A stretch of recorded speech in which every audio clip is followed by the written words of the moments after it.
Sorry guys. Hindi ko alam na gagawin niya yun.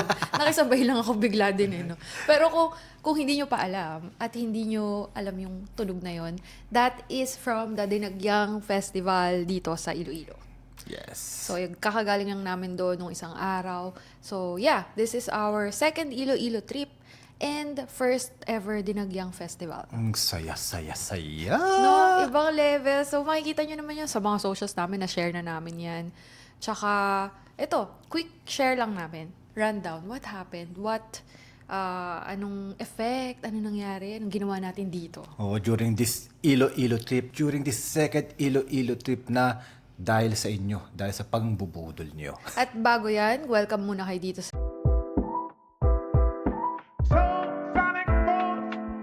The Tara Podcast. I'm Jamie. And I'm John. So, Tara Podcast, alam nyo na yan. Travel, real adulting, at syempre, yung mga Taranyans natin, mga Iloilonians, mga parang supporters. Di pala parang, no? Mga OG supporters natin, maraming salamat sa pangbubudol nyo dahil nakaranas kami na, para sa akin, medyo close siya sa once in a lifetime experience.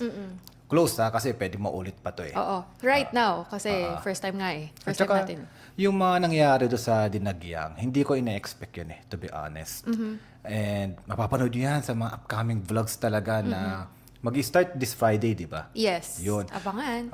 Yun. So, kumbaga ang ina-expect ko lang nga doon, di ba, magpa-picture lang tayo doon sa may parang mga naka-costume na tribe. Oo, diba?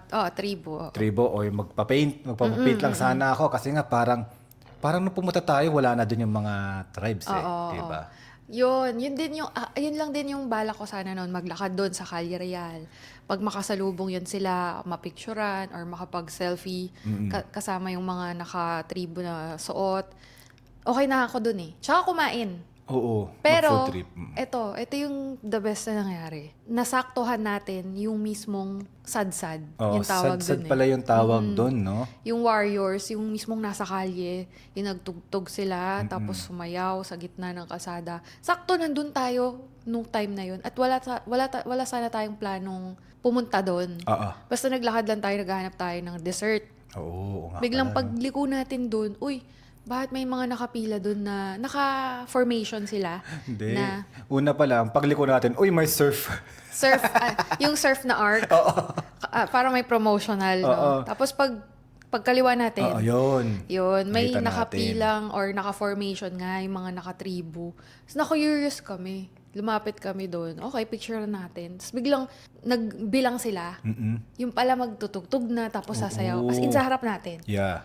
Tapos, nung natapos, yung parang umusog sila. Yeah. Umusog sila, kasama pala yung crowd sasali sa likod. Oo, di ba? Hindi ko alam, hindi natin alam yun. Kumbaga sinundan lang natin sa tapos biglang ayan na. Oo. Happy na. Kaya parang na-exceed din yung gusto kong mangyari. Kasi parehas tayo, hindi natin priority yung competition, yung manonood sa stadium and all. Which is, I think, ibang experience pa yun. Pero for this trip, gusto natin yung street vibes lang talaga. Na supposedly, magpipicture nga lang. Biglang, all of a sudden, nasa harap pala natin yung sayaw, yung sad-sad, at sumakto tayo. Parang sabi ko, it's a blessing para sa atin to. Yeah. Tapos, medyo, naguguluhan din ako saan yung pinaka, tawag doon, competition. If I'm not mistaken, kasi parang it was held in 3 different venues. Pero based kasi sa mga Iloilonians dyan, no? At mga Taranyans natin nagko-comment about Dinagyang, parang ang nabanggit kasi nila sa may Calle Real, kung saan tayo dati nag-stay din sa Goldberry Light, parang doon talaga ginaganap sa area na yun yung buong Dinagyang Festival eh. Dati? Dati. Usually, oo. Naiba nga yata this year, ngayong 2026. Tapos, tama ka, medyo nahirapan din ako i-research saan tayo pupunta. Naging ending is, bahala na, magka-Calle Real lang tayo sa mismong 25th, yung January 25. And nagustuhan naman natin yung experience. Sobra. Okay sa akin saya. yun. Ang saya talaga. Diba? Introvert ba tayo? Ha? Si Boy Baka nagsabi, plot twist, mga introvert po yan. Pero nag-aano tayo. May video yun, guys. Hanapin nyo dyan sa Reels. At sa vlogs. Mas mahaba yun sa vlogs. Mas kumpleto yun. Yun, halos walang cut yun. Baka makita nyo rin yung mga mukha nyo doon, mga Ilonggo na na-capture namin. Kasi marami yun, sabay-sabay, crowd talaga siya. Oo.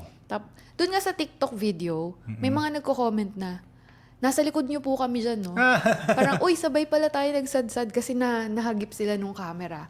So, ang saya, may ganung mga effect talaga kapag yung literal na street festival. Yeah. Tsaka pagdating pa lang natin, no? Ang tawag doon, isang mistake pala kung pupunta sa Dinagyang, dapat days before the Dinagyang Festival, hindi yung Friday of the Dinagyang Festival. Kasi ang daming closure na kalsada. Oo. Itong hotel natin is Hop-In Hotel, ay kasama siya sa closure, kaya na-traffic tayo. Pero, pagbaba naman natin sa Atria, konting lakad lang, ayun na. Fireball!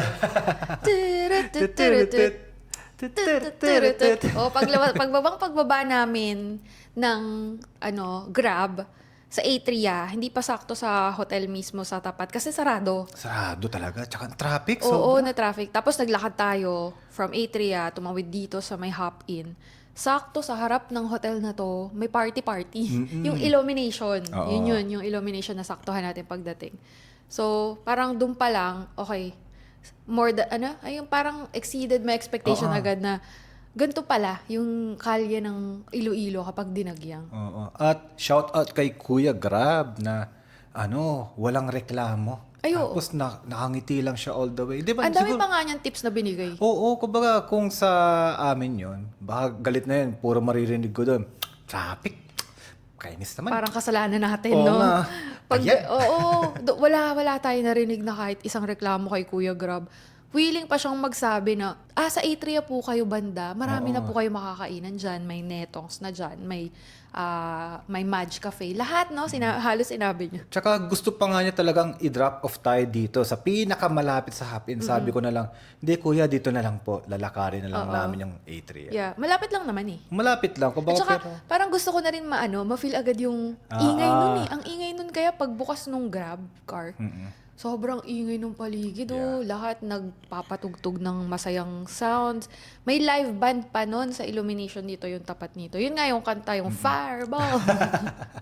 Ang saya. So, ganun yung pagdating natin. So, isa lang yung sa nangyari while we're here in Iloilo. Yes, grabe. Bukod doon, merong news habang nandito tayo. Oo nga pala, no? Actually, wala pa tayo sa Iloilo. Nangyayari na yon. Kasi parang nasa airport pa lang tayo, nagkaroon na ng meeting with Kuluk, 'di ba, na magkakaroon ng changes. So, pag nakikita niyo yung mga codes namin diyan, guys, baka bawas na, joke lang. Sorry. Wala na yung cloak. Hindi naman siya, guys, nawala. You can use our codes pa rin. Pero naging topic talaga nung nasa Iloilo kami. Ayoko lang magpa-bad vibes. Actually, nasa Iloilo pa rin tayo. Ayoko lang magpa-bad vibes talaga doon. Kasi nga, I love yung place na ito eh. Oo, tsaka ang saya ng pakiramdam natin dito. Saya-saya sa pagkain. Ayaw natin magpa-affect doon. At nangyari naman, hindi naman tayo masyado nang affected. Natatawa na lang ako eh. Pinagtatawanan na lang natin yung news na yun habang nandito tayo sa Iloilo. Tapos, parang na-predict na rin natin. So, for context, guys, para explain na namin quickly. At public knowledge na rin. Kasi, yung mga katulad naming Klook creators ay nag-share din nung changes about the Klook code. Which is important to, hindi lang sa amin, pati sa mga viewers namin, sa mga nagsusupport din sa amin, at yung mga mahilig mag-travel kasi maapektuhan din kayo sa paggamit dito eh. So, explain. So ito na nga, times 1 na lang yung code magagamit. Galing sa times 5 nung unang panahon. Tapos naging times 3 last year. Ngayon, times 1 na lang magagamit siya. And pag sa bookings yun times 1 magagamit. Tapos, for new users, pwede siyang magamit ng isang beses for hotel and activities discounts. Pero kung existing users kayo katulad namin, magagamit nyo na lang siya once, pero sa hotel na lang. Hindi na sa activities. And we all know, ang nakakasad news doon for me, kasi si Klook, ginagamit natin for activities. Yes. And baka no sa mga nanonood din sa atin, actually sa mga nagko-comment din sa TikTok, yung mga old videos ko na 10 kayo nag-book niyan, usually mga activities talaga. Si Klook, no? Oo. Oo.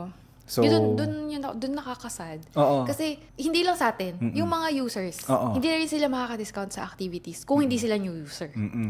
So, Yun nga yun. Kaya gusto rin naming ibalita kasi I'm sure dito sa channel natin, kasi nga lagi nating pinopromote kasi ginagamit natin. Yeah. So, sa channel natin, I'm sure may gumagamit ng code natin. Baka magtaka sila, bakit di na po gumagana? So, yan. Kaya binabalita na namin. Yeah, so may mga changes. So kung tatanungin nyo kami kung bakit nagkakaroon ng changes na yan, so hindi po kami taga-Klook. No, in-explain lang sa amin na that is for the good of the creator program, ganon, blah blah blah, Blah, blah, blah. che. Blah, blah, blah. Blah, blah, blah. Pero, ayun nga, ang nakakasad is, bukod dun sa nabawasan yung discount, magagamit nating discounts lahat, mabawasan din yung commissions namin. Oo. Di ba?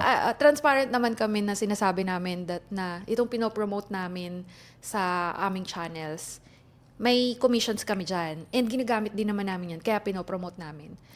Yun nga lang, ayun. So, dahil dun sa changes na yun, kaya nakakasad for us is mababawasan din ang ating commission. Yeah. Kaya mapapansin nyo lang sa mga socials namin is baka maglagay na lang kami ng mga links ng mga activities na ginagamit namin. And kayo na bahala, gamitin yung codes doon sa platform kasi mahirap na rin pag gagamitin yung code namin tapos, na-redeem nyo. Tapos, ay, di pala magagamit sa activity, ba madismaya pa. No? Kasi kasalanan niya ng mga Ay, wala pong may kasalanan. Pero kung ako lang, ito lang, this opinion is solely by Soral only and not affecting the podcast in general. This is only the opinion of Soral. So, bear with me. Sige, may pa-disclaimer. Ano ba yun? Wala lang kasi para sa akin, ito galing ako sa corporate. Tayo. So, tayo, no, galing ako sa isang malaking corporation. No? I've seen our corporation, talaga nag-progress ng mabilis. Then, yun nga, yung progress na yon tinamaan ng pandemic. The only way para kumita siya ulit is tinanggal yung mga hindi kumikita na stores. Diba? So, nagtataka ako, why did Klook do that? Kasi, ang feeling ko, hindi tayo yung generating income, siguro. Baka hindi yung program na to, hindi yung Oo. creator program. Kaya, ayun, siguro ganun yung, yung nasa isip ko on their side, kaya nila ginagawa yun. Pero, yung nagka-meeting, parang for the good of the program din. Kasi may mga, talaga mga creator na, sabi nga ni, do sa meeting, is yung nag-AI. Yung mga gumagawa ng content na puro code lang, pero basura naman. Yeah, hindi quality. Walang substance ba? Kumbaga, yung mga tao na nag-abuse ba? Nag-abuse at tagahantay lang ng commission para makapag-travel. Unlike tayo kasi 2019 pa lang ginagamit na natin with or without commission ng Klook. Nagta-travel tayo, we are using Klook talaga. Yeah. Wala pang program nun. Oo, wala pa yung affiliate program nun. 'Di ba? Tapos there are siguro mga creators na nag-a-abuse na hindi naman talaga gumagamit nun. 'Di ba? Kaya iba-ibang ways of abusing it. Maybe just spamming sa kung saan-saan, like coupon sites, pwede rin sa mga forums, or minsan mayroon pa akong nabasa, may mag-share pa ng code na may post naman, pero yung post or yung ginamit na pictures ay nakaw, like kinuha sa Google. Yun nga Hindi niya mismo in-experience yun, pero pinromote niya. Parang ganon. Ayun. Basta may mga ganong pangyayari. Yeah. So, yun to cut the story short, nagbago yung program at medyo ikinalungkot ng mga creators. It is unfair sa mga talagang nagta-travel, 'di ba? Kasi it is our way to share yung experience at the same time na kikita din tayo. Yeah. And makaka-discount yung mga followers natin, which is nawala dahil sa mga ganong pangyayari, which is very, very sad. Yeah, it is what it is. Yeah. Business is business pa rin at the end of the day. Wala tayong masamang, anong tawag doon? Wala ko against sa Klook, to be honest. Kasi ang daming natulong ng Klook din with us, with pang-travel natin, pang-bills. Yun yung pinost ko Kasi totoo yun. Pero yun nga, hindi mo mawawala. As tao lang din, sa changes, medyo minsan mahirap siyang i-accept basta-basta. At saka, nakakalungkot nga. Kasi nga, practically speaking, mababawasan nga yung kita natin. Siguro nakikita ko lang siguro ang mali ng Klook is very, very fast yung change. Hindi man lang 1 month or more. Oo, kasi kumbaga parang partners din tayo eh. Kumbaga sa dati kong company, ako as a civil engineer, mga contractor. Kuwari, sinabihan mo sila biglang, ganun, parang ganito lang, bilang tatanggalin ko na kayo bukas Bukas Siyempre magrarally or something, di ba? Kasi they're expecting projects eh. Tapos parang ganun yung pakiramdam ko na Kasi abrupt. kaya ang daming nagreklamo, ang dami na talagang nasad, di ba? Di lang siguro sobra nilang sinesend online yung kanilang frustration, but nafe-feel ko yung frustration nila. Meron ding ganong feelings. Yes. Yeah. And that is valid. And that is beautiful. We are people. Yeah. Ganun talaga. Pero yun nga, guys, ayun nga, pinaalala na lang namin kayo, baka magtaka kayo, baka paggamit yung code. Di naman gumagana eh. Daming activities, pero di na gumagana. Ano ba yan? Mga sinungaling. Baka magalit pa kayo sa amin. Oo So, nga, yan sorry, Alam nyo na kung napanood nyo tong podcast, wag na kayo magtaka kung minsan hindi na valid yung code namin sa Klook for discounts. Don't worry guys, meron pang Agoda.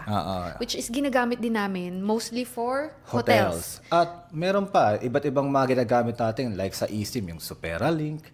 Ito, trip.com, yung binook mo for this. Yeah. May malalagay ako siguro dyan affiliate din for trip kasi kinontak nila ako merong program. Mga ganyan, go tayo kasi ginagamit din namin. Tapos, masashare sa inyo, makaka-discount. So, lahat ng pwedeng i-share na makakatulong sa budget natin sa pag-travel, i-share namin yan. Kasi it is beautiful. Kasi ang sarap talaga mag-travel. Kung napayod yung past episode namin, like yung 2016, 2026 is the new 2016. Nabanggit namin doon na talaga yung travel talaga is from 10 years, noong 2016 talaga, di ba? Parang puro local lang tayo. Then, natutuwa na tayo na ito na yung ginagawa natin for livelihood. Di ba? Di ko sinasabi gawin yung livelihood din yung travel. Hindi naman for everyone. Pero it might open new opportunities sa inyo. Yung mindset yung lalawak. Ang hirap mag-compare. Ang hirap mong sabihin na ito lang ang pinaka-best without going outside the country or outside your comfort zone or outside your bayan, di ba? For example, kung taga Iloilo ka, alam ko naman, masasarap yung pagkain nyo dito. Pero how can you compare if you are not, kung hindi ka pa nakapunta ng Maynila, ng Japan, ng Taiwan, di ba? Or ng ibang karating bayan dito, kahit malapit lang dito. So, yan parang din yata yan. Parang trend din yan ngayon sa threads. Or hindi lang sa threads, sa social media. Dahil kay Miss Bianca Gonzalez. Oo, dahil sa post niya na mas mura nga daw parang something like this, no?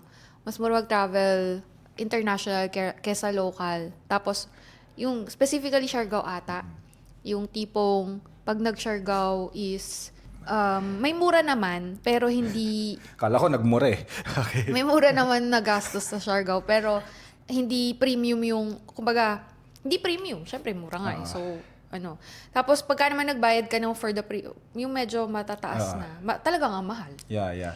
Nagigets ba? Parang ang hirap i-explain. Basta ang doon, it also happened while we're here in Iloilo. Yung balitang yun. O yung no? trend na yun. Kaya hindi tayo makasabay sa mga trends kasi we're just happy enjoying Iloilo. Kasi, di ba? Pwede naman natin patulan. Kaso, we love it here sa ng mga pagkain. Pero, back to that, na-gets ko yung point mo, guys, para mas malinaw. So, kino-compare lang po na mas mahal po daw ang local trips versus the international trip. Yun lang kasimple yung pinag-aawayan ng mga tao sa threads right now. Hindi lang sa threads. Basta sa social media. Yeah, sa social media. And para sa akin, ang hirap magkaroon ng debate about that. Oo, maraming factors to consider. That is subjective. For example, may nag-comment kasi sa thread, sabi niya, it is, parang ang pangit naman i-compare ang Vietnam to Siargao. That is apple and oranges eh. So, nag-comment ako, oo nga tama ka dyan. Mas maganda pa i-compare yung Bali at Siargao. Nag-comment siya na, yes, in terms of beach, surf culture. Oo. Pero in landmass, mas malaki po yung Bali sa Siargao. Nagets niyo yung ang point ko is hindi mo talaga mako-compare apples to apples. Kumbaga, marami ka pa rin masasabi. For example lang, i-compare ko yung Lapas Batchoy sa ramen. Ang Lapas Batchoy dito is 100 pesos. Meron na, 110, masarap na. Di ba? That is around, magkano yun? Sa yen? Oo. Siguro mga 500 yen or 400 yen. 400, mga 400. 400 yen. Na wala kang mabibiling ramen sa Japan na 400 yen. So, ibig sabihin ba, tama, na mas mura po ang local foods natin kaysa sa international foods? Hindi mo siya masasabi. Ah. Hindi pwedeng, parang walang definite answer. Kasi nga, iba-ibang factors pa to consider bago mo ma-compare totally yung dalawa. Di ba? Kaya, Yun. alam mo, ayoko talagang, ayoko mag-dig in dun sa topic na yan. Kasi, sasakit ulo ko kasi ang daming ang factors to consider bago ka maging fair na mag-compare dun sa Yes. mga yun. So, ayun. Siguro para lang magkaroon ako ng answer dyan. Short answer, I will agree na mas mahal ang local trips in terms of being worth it. Which is subjective na naman yan. Oh, Kaya subjective long ulit. answer, subjective. Kaya bakit ko nasabi na short answer yes? For example kasi, ang pagbabasihan ko lang hotels. Sa food, ang hirap kasi yung food i-compare. Kasi tama ka, baka sabihin nyo, edi kumain kayo sa karinderya, mura. Di ba? Tapos, may point kayo, masarap din naman yung karinderya ng Iloilo. Pero ang hirap din i-compare kasi, pag sa Maynila ka, karinderya ng Maynila, it is worth it do sa ganung presyo. Tapos pag sa ibang bansa, yung local foods nila, sa metropolitan nila, mas mura pero mas masarap. Ang hirap i-compare. Yeah. 'Di ba? So, pero ang hotel, ang daling i-compare. Okay, so isang factor lang din siya. Hotel pa lang yun. Yes, yung nga isa factor. Kaya sinabi ko, it's subjective. Pero yung hotel, kaya may short answer ako, yes. Dahil sa hotel, dun mo makikita na mas mura talaga ibang bansa kaysa sa Pilipinas in terms of pagiging worth it. For example, 3,500 sa Japan, yung hotel namin. Recently, sa Tokyo, which is, metropolitan, is may separate bathtub po. Separate shower Separate area toilet. and toilet Ang na laki. automatic toilet. Yes. Saan kang makakuha ng 3,500 na yun? Kompleto. Di ba? Ngayon, sa Metropolitan din. Sabi natin Metropolitan din. Pag sa probinsya, makakita ka ito. 2,500 tong hop-in. Di ba? Pero sa Maynila, my gosh, di ko makakalimutan yung 8,000 na hotel na binook namin dati na paano ko, 8,000 to? Parang 2,000 pesos worth lang to sa sentro ng Tokyo. Parang mga ganon. Yun lang. That's the short answer. Oo. Mahabang usapan. Mahaba. At maraming factors to consider para ma-pinpoint mo talaga kung ano yung tamang sagot dun. Feeling mo walang tamang sagot dun eh. Kasi nga subjective yung sagot Subjective. Subjective din yung term ng worth it eh. Oo. Worth it pa ba to? Nagulat ako, gagi. Iba pa tayo ng definition. Ano ba yung worth it? Iba-iba tayo ng comfortability. Oo, iba yung convenience natin. Iba rin yung budget. Yes. For example, sa akin, ang budget na hotel ay nasa around 5,000 below. Or sabihin 5,000 na, sarado na natin. Sa iba, mahal na yun. Sa iba naman, ang mura naman ng 5,000. Yes. So, ibig sabihin, walang tamang sagot. Hindi tayo pare-pareho ng magiging tingin dito kasi nga ang daming factors to consider at lahat subjective. Pero alam mo yung laging tamang sagot ko ang sasarap ng pagkain dito sa Iloilo. Bumalik sa Iloilo. Oo. Kasi ngayon, showing na ba? Iloilo Vlogs? Mag-showing pa nga sa lang. Friday. So, panoorin nyo please. After this podcast, Monday to, Friday is first Iloilo Vlog. 4 yun. Yung magiging Iloilo series natin. Syempre kasama dun yung dinagyang, no? Yun nga yung highlight kung ba't kami pumunta dito ngayong January. Tapos, ayun, sobrang isa pa sa nangyari while we're here. Kasi nagpo-post tayo about Iloilo nga. Dahil nandito tayo. Ang daming comments. Ngayon yata yung may pinakamaraming comments habang nasa travel tayo. Oo, talagang napapa-screenshot ka. Ako rin, napapa-reply din sa threads. Mga di ko talaga kilala, mga hindi pa Iloilonians na sana ma-convert natin at pumunta sa YouTube at podcast natin. Kasi ang sasaya ng mga usapan natin with you guys, no? And dahil sa mga reko nyo, yung mga pagkain talaga ni reko nyo. Ang dami. Oo, Ang sorry. dami sobra. Sorry kung hindi na namin napuntahan yung iba kasi 5 days lang kami dito. So, parang another reason to go back na lang yung iba. Oo. Kasi sobrang dami. Talagang kapag nag-recommend sila, yung iba doon first time, yung iba nauulit naman. So, yung iba napuntahan namin, na pagbigyan namin na, oo nga, no, sige, try na natin, malapit lang. Pero yung iba, medyo malayo, tapos first time din natin marinig, i-research pa. So, for next time na lang yun. 'Di ba? So, marami naman pwedeng next time kasi nga nagustuhan talaga namin ang Iloilo trip, pangalawa na to. Tapos yung Dinagyang pa, ang ganda nung binigay na experience. Kaya uulit. Uulit talaga. Tsaka kaya hindi rin natin makain lahat. Even do sa 'di ba sa nagmola tayo.